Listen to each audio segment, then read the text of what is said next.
Baik, terima kasih, Moderator, Ilva. Siap. Kawan, Assalamualaikum warahmatullahi wabarakatuh. Ya, alhamdulillahirrabbilalamin. Asyhadu an la ilaha illallah wa asyhadu anna Muhammadan abduhu wa rasuluh sallallahu alaihi wasallam dan nabiyya ba'dah. Ya kawan-kawan sadonyo, sanang bisa bertemu di udara dengan kawan-kawan sadonyo. Walaupun di udara, insya Allah tetap tidak mengurangi kedekatan kita masing-masing ya. Bagi yang lupa, Ambo Afrianto, mudah-mudahan tidak lupa ya.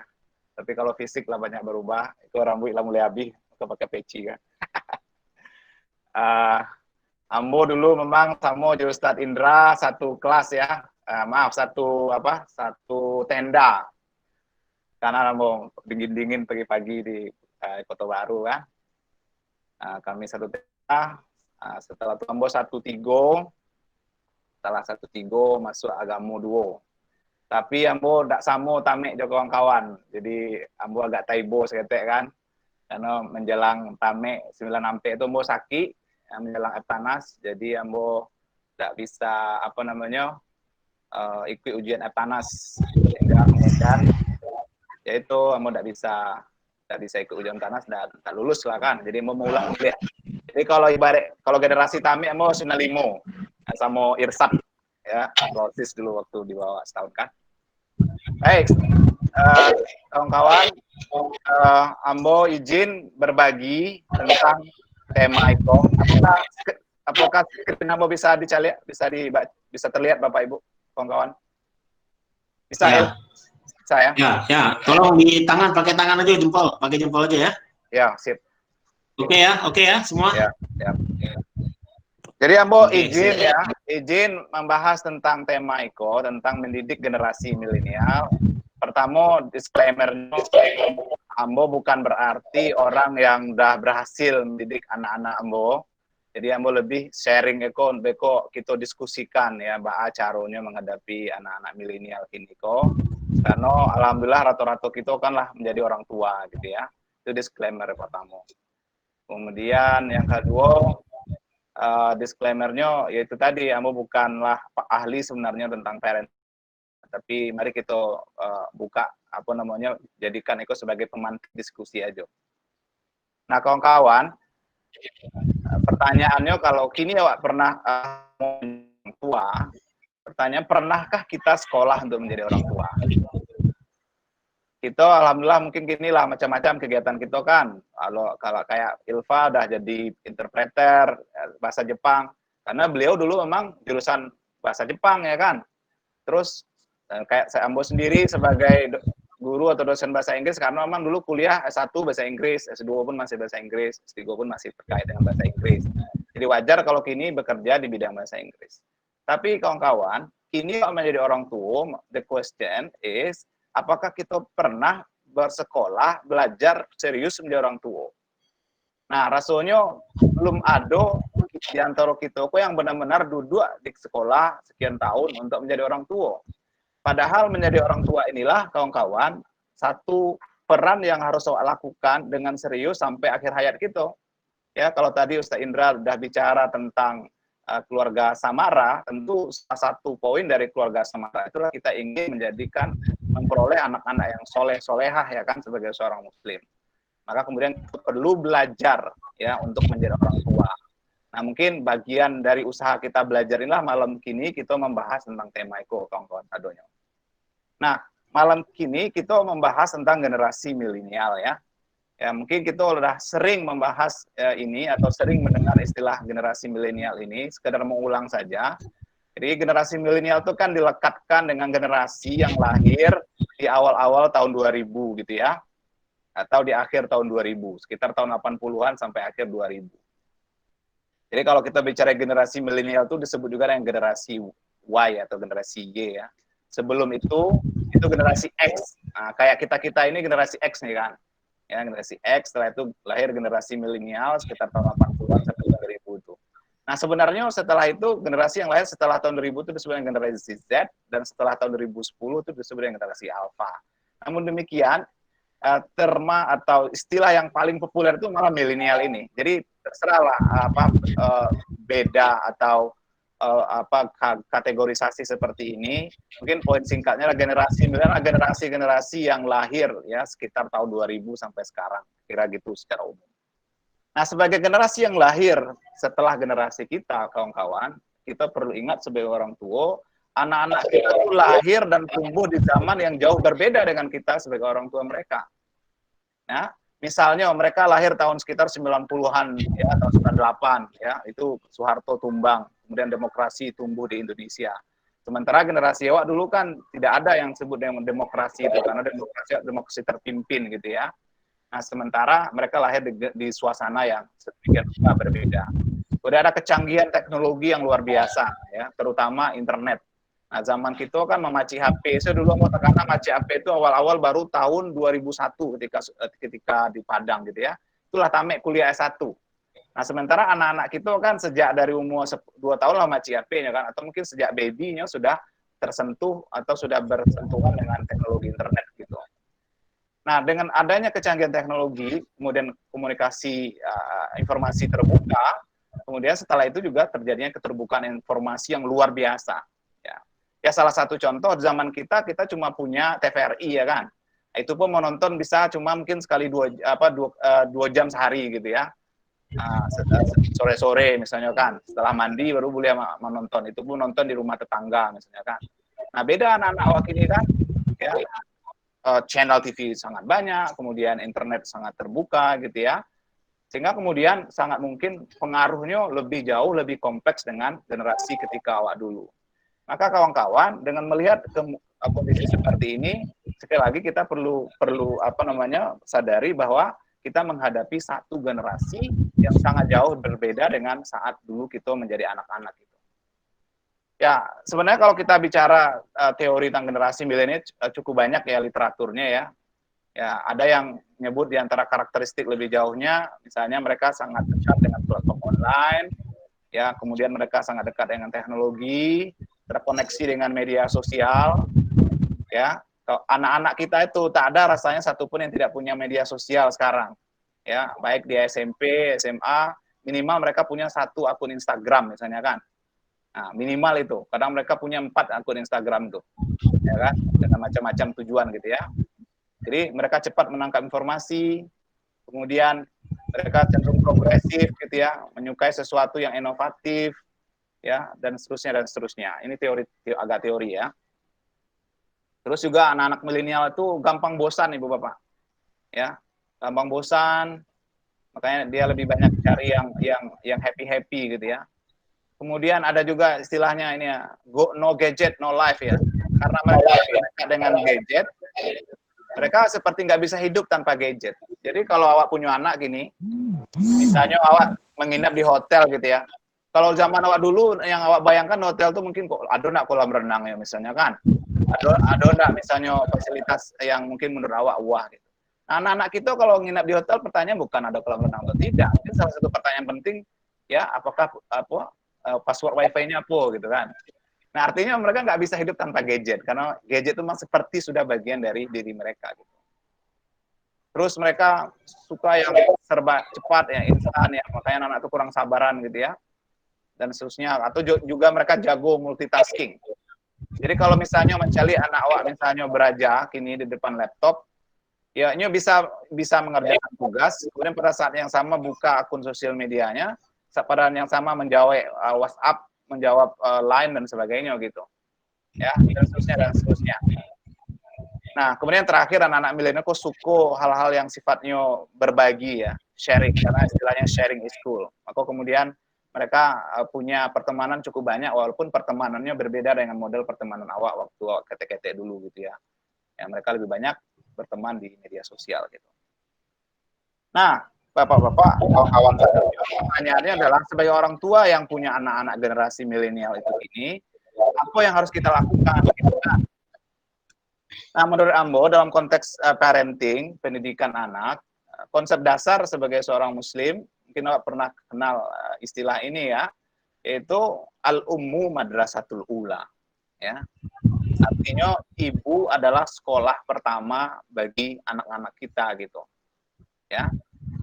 Nah, dengan demikian Ibu Bapak, kawan-kawan, ketika menghadapi anak-anak generasi milenial ini yang harus Wak tekankan dalam diri awak sebagai orang tua, bahwa tanggung jawab mendidik anak-anak tidak bisa kita berikan misalnya ke sekolah. Tidak bisa kita titipkan sama pembantu di rumah. Tidak bisa kita misalnya percayakan kepada tempat kursus dan seterusnya gitu. Karena memang pada dasarnya kitulah yang paling bertanggung jawab tentang anak-anak gitu ya kan. Itu yang prinsip pertama yang tidak boleh kita lupa. Kemudian prinsip lainnya adalah kita punya kewajiban untuk menjaga fitrah anak-anak kita. Kalau kita tadi bicara generasi milenial itu banyak sekali pengaruh luar yang sangat mungkin merusaknya, adalah tanggung jawab kita sebagai orang tua untuk menjaga fitrah mereka. Karena kita yakin sebagai orang muslim, wa kullu maulud yuladu ala fitrah, fa abawahu yuhawwidanhi aw yunassirani aw yumajjisani. Ini hadis yang sudah sangat kita hafal sejak dari iman kan. Nah, kini tertumpang di pundak kita sebagai orang tua bahwa menjaga kefitrahan anak-anak kita gitu. Kemudian prinsip berikutnya yang harus saya ingat adalah betul tadi ada ungkapan al-ummu al-madrasatul ula itu, tapi jangan lupa Ibu Bapak bahwa tanggung jawab mendidik anak itu sesungguhnya adalah tanggung jawab kerjasama antara ayah dan ibu. Kenapa? Karena pada akhirnya kita harus sadari balik bahwa konsep lain dalam Islam itu adalah suami adalah pemimpin dalam keluarga gitu ya, ayah adalah pemimpin dalam keluarganya. Maka dengan demikian seorang ayah tidak boleh menyerahkan sepenuhnya tanggung jawab mendidik anak itu kepada istri di rumah gitu atau kepada ibunya di rumah gitu. Ya, sebagaimana yang dikatakan Luqman kan, ya, Luqman yang mengajar anak-anaknya gitu. Ya, bukan istrinya Luqman, tapi Luqman langsung turun mengajarkan anak beliau tentang akidah gitu ya. Wa iz qala Luqman, ya, dan Luqman berkata kepada anaknya, ya bunayya la tusyrik billah, jangan engkau syirik kepada Allah. Yang disebut Allah dalam Al-Quran itu Luqman, bukan istri Luqman. Berarti pendidikan anak yang utama tanggung jawabnya sesungguhnya secara esensial adalah ayah gitu dalam keluarga. Baik, nah kalau kita breakdown tanggung jawab orang tua di rumah itu, ya, ini ada beberapa tanggung jawab kita. Yang pertama sekali, bagaimanapun kita harus menanamkan tauhid, kawan-kawan. Ya, karena sebelum anak-anak kita kenal dengan yang lain, ini mereka harus punya. Karena kalau ini rapuh, maka sangat mungkin mereka itu akan terseret oleh pengaruh-pengaruh di zaman milenial yang begitu terbuka ini, gitu ya. Jadi menanamkan tauhid sebagaimana Luqman menanamkan tauhid kepada anak-anaknya, gitu. Nah, setelah itu baru menanamkan adab dan akhlak, mengajarkan mereka membaca Al-Quran, mengajarkan berbicara santun, mengajarkan ilmu pengetahuan, gitu ya, dan seterusnya, sampai mereka kita ajarkan bagaimana bisa bersilaturahim dengan orang, ya, berkomunikasi dan sebagainya. Ya, semua hal-hal baik lah Ibu Bapak. Nah, kemudian terakhir sebagai pemancing diskusi kita, saya menawarkan beberapa konsep pendekatan dalam menghadapi anak-anak milenial ini. Nah, sekali lagi, alhamdulillah kami punya anak 4, sekarang sedang tumbuh menjadi remaja-remaja. Saya termasuk yang merasa belum berhasil, ya kan, mendidik mereka gitu. Jadi ini saya sampaikan lebih sebagai pemancing diskusi, dan mudah-mudahan nanti kita bisa saling menambahkan. Nah, kita berharap kita bisa bisa mendidik anak-anak kita dengan baik gitu. Pertama tentu yang harus kita lakukan, Ibu Bapak, adalah memberi contoh. Ya, bagaimanapun modeling, ya, contoh adalah pendekatan paling efektif dalam pendidikan, apapun konteksnya. Kita rata-rata kan orang pendidikan, ya, apapun konteksnya, modeling adalah pendekatan yang paling efektif. Oleh sebab itu adalah tanggung jawab orang tua di rumah untuk memberi contoh yang baik sama anak-anaknya. Jadi kalau tadi kita mengajarkan anak-anak kita menjadi berakhlak yang baik, maka tentu kita pertama kali yang harus memberi contoh yang baik. Nah, masalahnya sekarang, ya misalnya kalau tadi kita bicara anak-anak kita dekat dengan gadget, ya saya pikir ini tantangannya, ini saya share ya, misalnya ini masalah saya sendiri gitu ya. Saya misalnya agak susah membatasi anak-anak saya main gadget di rumah, apalagi selama stay at home ini. Dan saya tidak bisa memberi contoh yang baik. Kenapa?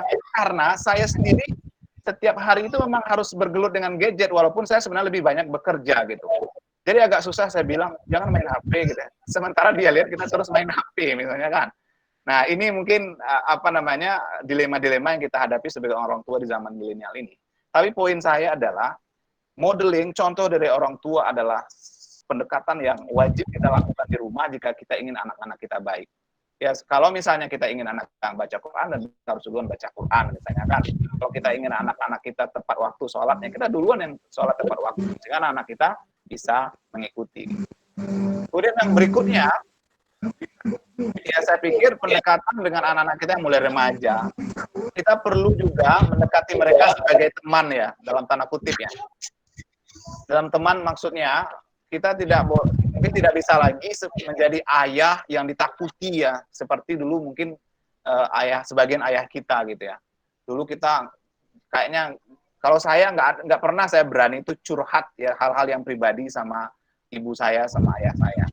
Padahal itu sebenarnya teman terbaik itu harus di rumah adalah orang tua gitu. Sehingga kalau anak-anak bermasalah di luar, mestinya tempat curhat pertamanya adalah orang tuanya. Karena kalau anak remaja kita salah mencari tempat curhat, itu bisa berbahaya, ya kan? Iya kalau misalnya teman-temannya yang dicurhatin itu teman yang baik, sehingga kemudian dia bisa mencari jalan keluar yang baik. Tapi kalau teman-temannya nggak baik, mungkin solusi yang diberikan temannya menjadi tidak baik. Gitu. Nah sekarang saya pikir pendekatan kita dengan anak-anak itu harus kadang-kadang bisa menjadi teman. Makanya kalau saya kadang memang bermain sama anak-anak itu, gitu ya, ketawa, bercanda gitu. Ya walaupun tentu harus kita batasi ya, tetap mereka harus tahu bahwa kita ini adalah orang tuanya gitu yang harus mereka hormati. Kemudian kita juga mesti mendengarkan secara empatik Ibu ya. Artinya anak-anak remaja atau anak-anak kita yang tumbuh dengan generasi seperti sekarang itu mungkin saja ada banyak masalah-masalah yang dia perlu didengarkan gitu. Jadi sebelum marah-marah nggak jelas mungkin lebih baik didengarkan apa masalahnya gitu ya dan seterusnya. Kemudian tentu mendidik ya bukan menghardik. Ya, kita berusaha untuk tetap mencari cara yang positif dalam mendisiplinkan anak-anak kita bukan dengan marah-marah atau apalagi sampai main pukul gitu ya. Karena kalau anak luka fisiknya itu bisa lebih lagi luka jiwanya gitu dan itu bisa berbahaya ya kan. Kemudian saya pikir juga perlu pendekatan yang lebih demokratis ya dalam tanda kutip ya. Tadi kan sebagai teman ini juga dalam tanda kutip demokratis. Kenapa? Karena anak-anak kita itu tadi dia sudah hidup di zaman yang terbuka, dia ada banyak informasi. Mungkin memang tidak saatnya lagi kita main ini ya, main karek kayu dengan anak kita. Ya udah, kalau nggak mau ya udah gitu. Atau kamu harus ikut mama gitu ya. Ya, atau wajib ikut papa, no dialog ya, no apa lagi tidak ada lagi diskusi gitu, no discussion gitu ya. Saya pikir sudah nggak zamannya lagi gitu. Ya. Bahkan kalau kita balik ke kisahnya Ibrahim alaihissalam, karena Ibrahim alaihissalam bukan Ibrahim, memang Ismail ya. Nah, Ismail dengan Ibrahim itu ketika Nabi Ibrahim sudah yakin dapat mimpi untuk menyembelih ya Ismail itu, seorang Nabi Ibrahim itu membuka peluang untuk dialog kan sama Ismail. Bayangkan luar biasanya itu. Padahal beliau udah yakin itu perintah Allah, tapi kemudian malah dipanggil Ismail kan. Ya, kemudian ditanya baik-baik Ismail. Ya apa namanya? Ini arafil manam ya kan. Aku lihat di dalam mimpiku ada perintah untuk menyembelihmu ya. Ini arafil manam ani azbahuka. Kemudian yang paling menarik bagi saya di sana adalah ketika Nabi Ibrahim bertanya kepada Ismail, "Fanzur ya, apa pendapatmu?" Apa tadi ayatnya? Ini arafil manam anni azbauka fanzur mataro. Fanzur matara itu kan diterjemahkan ke dalam bahasa Indonesia itu kan seperti what do you think? Ya apa pendapatmu ya, atau what do you think dalam bahasa Inggris kan. Ya, artinya beliau memberi peluang kepada Ismail untuk memberikan pendapat. Ya kan? Dan itu sebenarnya bisa berbahaya. Kenapa bisa berbahaya? Bagaimana kalau Ismail ternyata bilang, "Oh, nggak maulah, masa saya mau disembelih gitu ya." Tapi yang luar biasanya karena ada kepercayaan antar ayah dan anak, atau kepada anak dan ayah, kemudian yang luar biasa kan jawaban Nabi Ismail kan, ya abatif al matu'mat tajiduni insyaallahu minas sabirin. Ya bapakku ya silakan lakukan apa yang diperintahkan Allah kepadamu, insyaallah aku akan menjadi hamba yang bersabar. Nah, jadi kita lihat tuh bagaimana Nabi Ibrahim dan Ismail membangun suasana dialogis dan kemudian tumbuh kepercayaan yang luar biasa antara ayah dan anak atau antara anak dan ayah. Sehingga Ismail tidak kemudian marah-marah kepada Ibrahim, apain ayah kok kayak gini, apa ayah gila, nggak begitu kan. Tapi beliau percaya karena ini pasti untuk kebaikan. Nah, ini luar biasa nih kepercayaan yang tumbuh pada keluarga Ibrahim dan Ismail. Nah, mungkin sekarang pertanyaannya kayak mana kita bisa menumbuhkan kepercayaan ini di keluarga kita masing-masing. Sehingga kalau ada anak-anak kita bermasalah, ya kan dia percaya ngomong ke kita. Dan kalau ada nasihat kita, dia percaya nasihat itu yang terbaik untuk mereka. Baik, ya, yang terakhir, ya, karena kita hidup di zaman milenial dengan anak-anak kita dekat dengan teknologi, saya menghimbau kita semua, kawan-kawan yang sudah sekarang menjadi orang tua, juga perlu dekat dengan teknologi informasi. Yang ngerti misalnya cara ngecek email, ngerti cara ngecek Instagram, ngerti cara ngelihat direct message gitu ya. Ya maksud saya adalah, ini cara kita juga untuk mengontrol anak-anak kita gitu. Karena kalau kita nggak ngerti dengan ICT, nanti jangan sampai kita diiniin sama anak-anak kita ya, kalau kasarnya itu dikibulin gitu kan. Ya, gitu. Jadi ini bagi kawan-kawan yang mungkin merasa belum begitu dekat dengan teknologi, ini perlu belajar terus ya ICT skill ini. Ya, karena anak-anak kita memang udah kencang, udah cepat ya dengan ICT ini, Ibu Bapak. Baik, saya pikir demikian ya sebagai pemantik diskusi. Saya kembalikan ke moderator. Terima kasih kawan-kawan. Assalamualaikum warahmatullahi wabarakatuh.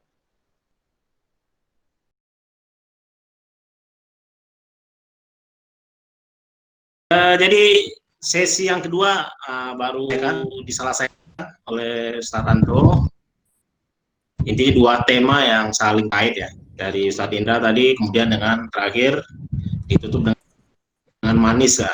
Jadinya banyak lah teknis lah, masalah-masalah teknis mungkin yang awak orang tua banyak yang ganggu menghadapi anak-anak gitu kan. Nah, secara teori sih tadi cukup bagus gitu kan, banyak namanya tuh teknik-tekniknya lah. Nah, tapi memang mempraktekkan kok yang susah kan. Nah, apalagi untuk menagahkan anak main HP, ikon apa sulit menagahkan gitu. Asalnya apanya main HP lo kan gitu loh kan. Nah, situ yang susah. Banyak protes. Nah, jadi memang perlu buat strategi lah ya, bahasa caranya gitu kan, supaya tugas kita tetap jalan gitu kan dalam anak.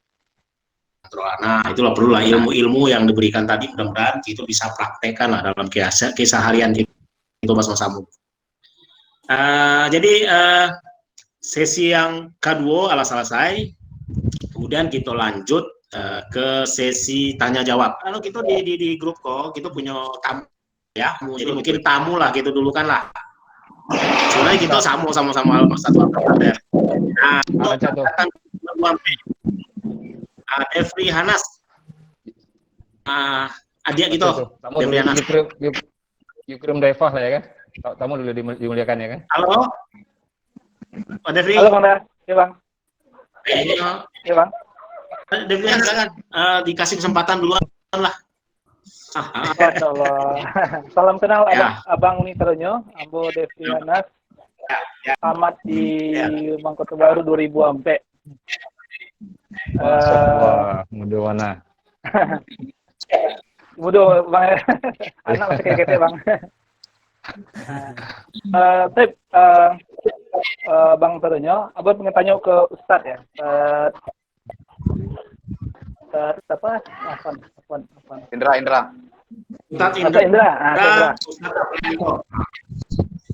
Ini mengenai tentang membangun keluarga Samara ya. Jadi memang ambo kan masih usia menikah masih muda lah, masih hampir 9 tahun baru pernikahan. Yang ambo rasakan ini sharing selanjutnya ya, ambo rasakan mungkin 1 sampai 8 tahun itu ibarat belajar. Masih ibarat belajar, masih penjajakan, masih berkomunikasi, masih belajar terbuka ya. Karena memang pacaran setelah menikah ya, jadi belajarnya setelah menikah ya, berkomunikasi dan membangun kesepahaman. Setelah 8 tahun rasanya baru plong, semuanya plong. Nggak ada lagi rasanya itu yang mengganjal, tidak ada lagi rasanya curiga, keluar rumah curiga, kalau berkomunikasi dengan curiga itu sudah lewat lah.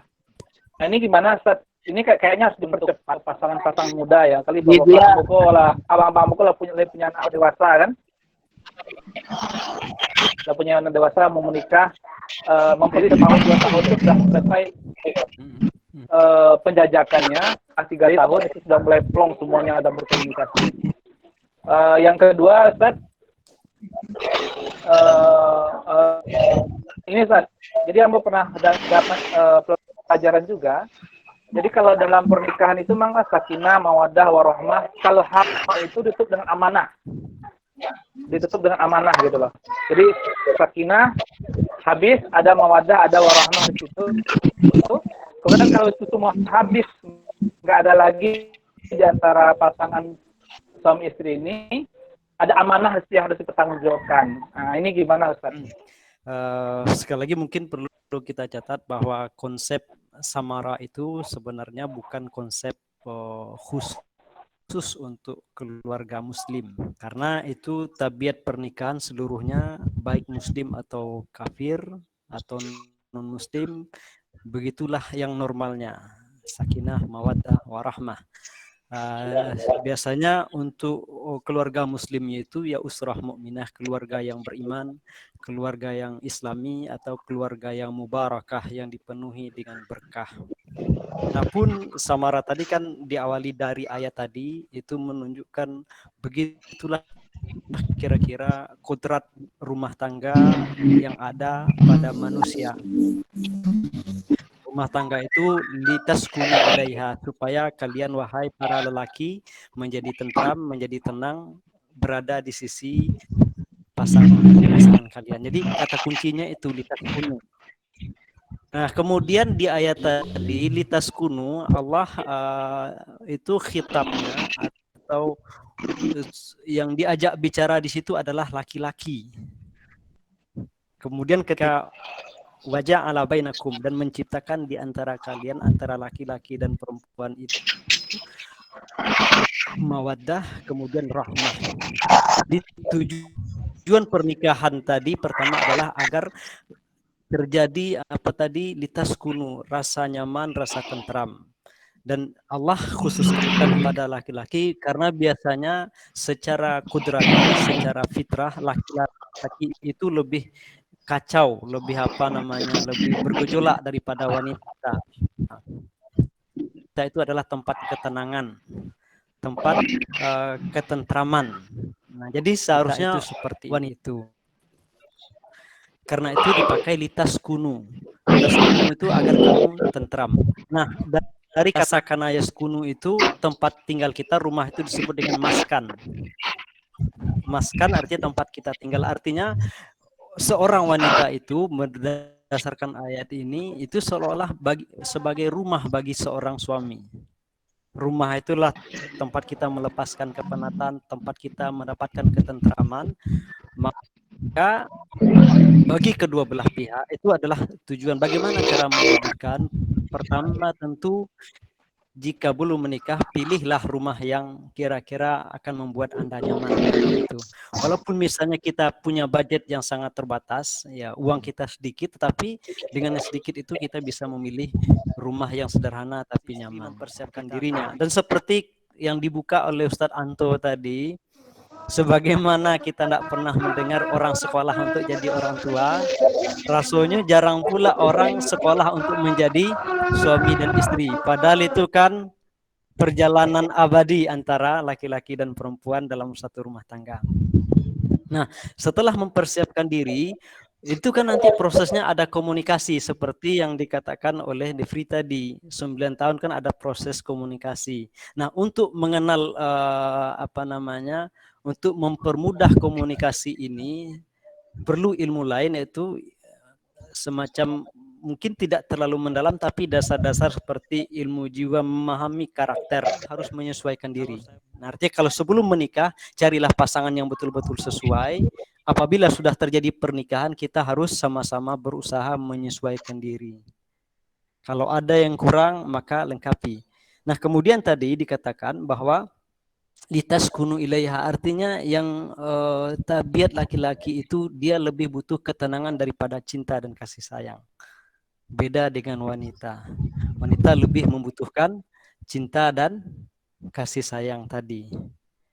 Nah, laki-laki asal dia merasa nyaman, insya Allah akan mudah ditundukkan oleh si wanita tadi. Walaupun misalnya kita lihat Allah izinkan seorang suami berpoligami, sebenarnya bukan diizinkan tapi dibatasi. Karena sebelum Islam itu orang laki-laki boleh menikah 100 bahkan 1000 orang wanita. Kemudian datang Islam, kalau paling banyak itu 4. Nah, jadi sebenarnya 4 itu sudah rahmat bagi wanita. Itu pun kalau berani, kalau tidak berani 1 saja. Nah, kita bisa melihat walaupun begitu, dan sebelum ada Islam sudah menjadi tradisi di bangsa Arab, laki-laki itu bisa menikah sebanyak-banyaknya, tapi Rasulullah hanya menikah dengan Khadijah seorang. Setelah Khadijah meninggal baru Rasulullah berpoligami. Kenapa? Karena kalau kita lihat sejarah-sejarahnya itu, maka kehadiran Khadijah itu sering menenteramkan jiwa Rasulullah ketika beliau gundah mendapatkan wahyu. Kemudian yang dilakukan oleh Khadijah itu adalah menenangkan Rasulullah, bukan memproteknya, bukan memperlakukan dia sebagai seorang yang perlu dikasihani, perlu dimanja, tidak, tapi ditenangkan. Ah, jadilah berhubung yang lain dulu, kamu selalu tanya lah ya. Ya, singkat Pak De. Ya, tadi aku tertarik dengan apa dari Ustadz tadi, kalau salah satu anjuran menyampaikan ke istri awak, menyampaikan saya mencintaimu karena Allah, uhibbuki fillah. Namanya pertama jawabannya seperti apa, dan apa ada doa tertentu untuk menjawab ucapan tersebut. Yang kedua kan tadi ada Rasulullah menyuruh untuk sahabat bagaikan, berarti artinya untuk laki-laki dan produksi.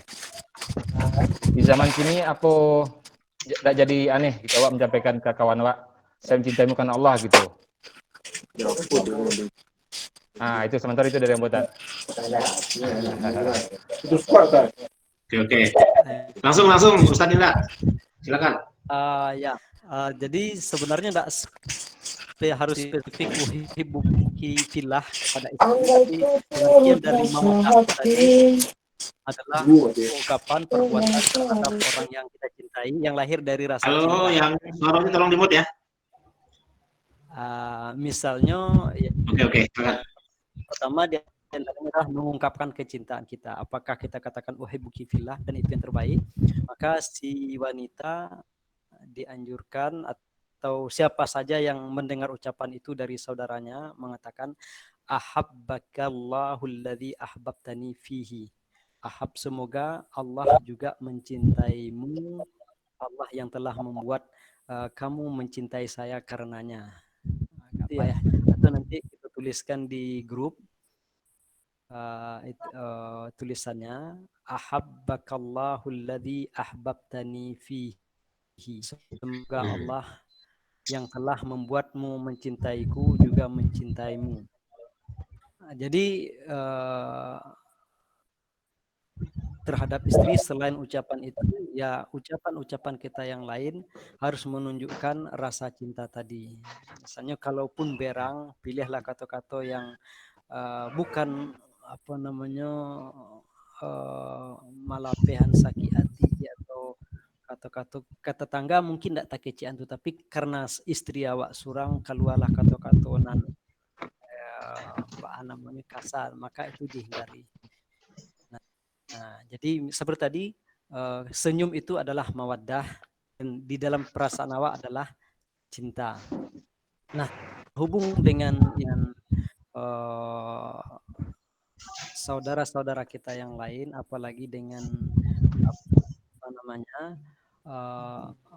yang lawan jenis, tentu kita mencari majelisnya, mencari sikonnya. Apabila nanti akan menimbulkan fitnah, kayaknya tidak mesti diungkapkan, karena kan ungkapan itu hukumnya sunnah, tidak wajib. Iko di bertanya Kak Pak Yanto. Apa ya? Pak Anto. Lupa nama Manis. Tuh, Ya, silakan, yuk. itu masalah apa tuh? Masalah menyikapi anak yang yang lah terpengaruh gadget. Baca tentu. Ya. Karena hobi Ya. main game-game online gitu. Ya. Baik cara menyikapinya tuh. Jadi balikan HP. Jadi awak beko yang menambahkan sajalah jawaban untuk pertanyaan Ayu. Karena menurut ambo kok masalah kita bersama kini kan. Jadi kalau baca-baca dan nanga pendapat dari ahli pendidikan. Satu.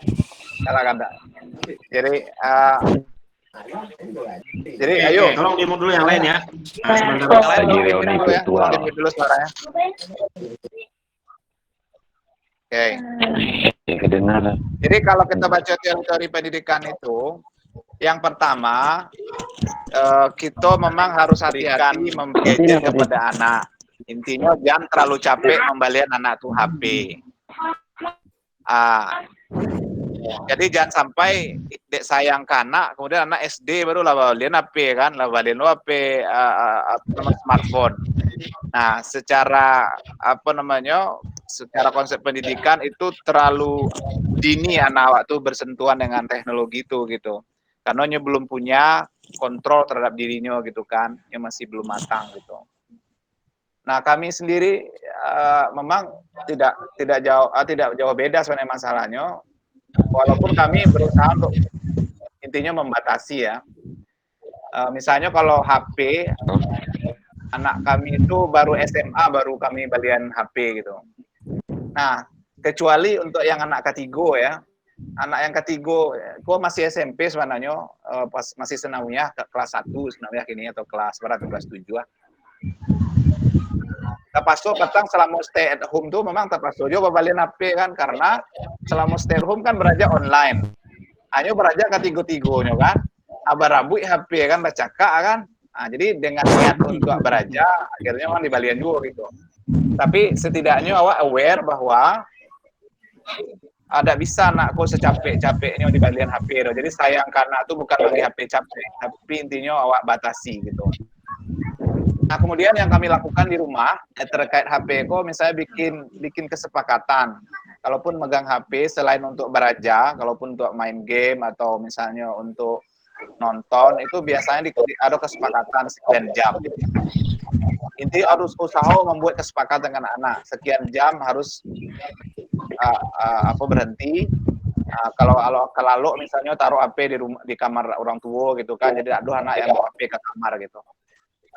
Tapi terus terang aturanku acuknya telanggar dan anak-anak kok. Nah, jadi minimal awak menurut ambo awak usaha membuat anak-anak itu membuat kesepakatan yuk barajamnya boleh main-main ya, selain untuk belajar gitu ya. Nah, kalau perlu tuh beko ada sanksi untuk ini kalau yang melanggar aturan tuh. Misalnya kalau melanggar lebih dari 2 jam HP-nya disita, misalnya enggak boleh sama HP gak 3 hari misalnya kan. Nah, kami pernah melakukan itu, tapi memang terus terang itu pun tidak disiplin gitu ya. Tapi minimal ada usaha gitu. Atau berikutnya yang harus lakukan di rumah itu adalah mengontrol jaringan internet gitu ya. Nah, jaringan internet misalnya kayak kami kan punya di rumah memang punya IndiHome, jadi hampir unlimited ya. Setiap hari itu anak-anak bisa terus online. Nah, satu sisi kini memang diperlukan untuk belajar di rumah gitu kan. Cuma sisi lain itu bisa berbahaya untuk mereka karena mereka bisa online kapan saja. Walaupun tadi kami lado aturan jam 10 taruh HP di rumah di dalam kamar gitu ya. Tapi namanya anak-anak gitu kan kadang awak terlalu duluan jam 9 malah lalu. Hanya masih di luar aja baru kan. Hanya lah sih main HP kadang sampainya 2 malam kayak kan. Nah, itulah kadang-kadang yang kejadian kan. Tapi setelah itu harus ingin balik gitu. Nggak bisa kayak gitu kan. Atau terakhir yang mau lakukan itu adalah menukar password WiFi gitu ya, menukar password WiFi sehingga hanya nggak tahu kalau jam 10 itu mematiin WiFi itu kan mau tukar passwordnya, jadi kan disconnectnya kan. Cuma ya itu tadi kayak kejadian tadi pagi kan, petang malam mau tukar WiFi-nya, passwordnya WiFi-nya, Jadi pagi-pagi kan asumsinya kan nggak tahu anak-anakku passwordnya kan. Nah, kakaknya nggak tahu doh, jadi tenang-tenang kakaknya kan ada macam apa doh. Adiknya pagi-pagi mintanya kok password tuh dia bikin jadi lu coba kan. Nah, bagi password tapi tidak boleh digunakan lebih dari 2 jam untuk nonton. Anak surang lain, nah nomor 2 yang SMA kelas 1, nya tenang-tenangnya ada minta password kok ada.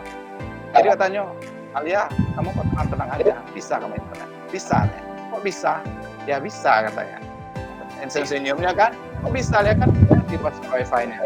Awalnya dia udah ngaku kan, ternyata dia tahu cara membobol password wifi itu. Itulah anak milenial tuh kan. Tahu dia cara membobolnya. Awalnya kerajuannya kira kan, kayak mana dia membukanya ya? Pakai QR code katanya kan. Jadi ada ternyata cara pakai QR code membobol password wifi itu. Yang awak sendiri tidak tahu kan? Nah ini lebih tahu daripada awak kan. Berarti itulah anak-anak ini itu gitu. Makanya mau pasan salah satu tadi di akhir presentasi yang tadi itu kan awak harus beraja juga teknologi kok. Itulah dia luas ya orang awak kan gitu kan.